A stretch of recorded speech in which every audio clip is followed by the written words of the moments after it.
Professor Khan, انہوں نے پورا نام نہیں لکھا، ٹورانٹو سے کینیڈا.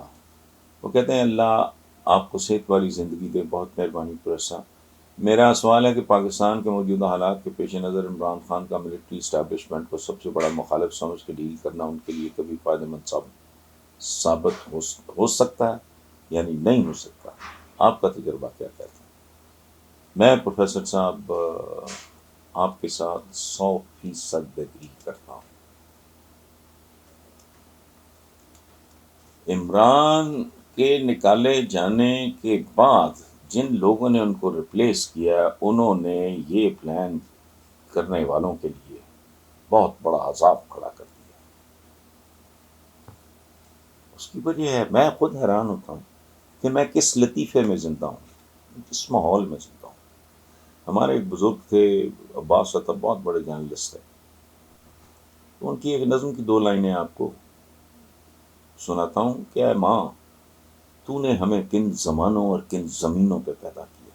میں بھٹو صاحب جیسا بندہ پھانسی پہ چڑھا دیے جو قاتل نہیں تھا. اگر قاتل ہوتا تو خیر تھا، بالکل چڑھانا چاہیے، وہ نہیں تھا. ضیاء الحق نے اپنی کمی کی، حالانکہ ضیاء الحق مالی طور پہ بددیانت آدمی نہیں تھا، لیکن وہ اور ہر حساب سے بددیانت تھا، منافق تھا اور خائن تھا. اچھا، اب بندہ امبیرس ہوتا ہے نا، ایک شرمندگی ہوتی ہے، ایک عجیب سی کیفیت ہوتی ہے. میں اسے لفظوں میں بیان بھی نہیں کر سکتا، حالانکہ لفظ جو ہے وہ لکھنا میرا 40 سال پلس سے میرا پیشن بھی ہے، میرا پروفیشن بھی ہے. میں سوچتا ہوں کہ پروردگار یہ کیسا عجیب ملک ہے. کل تک کورٹ کچہریاں جیلیں ضمانتیں فلانا، پتہ لگا وزیر اعظم.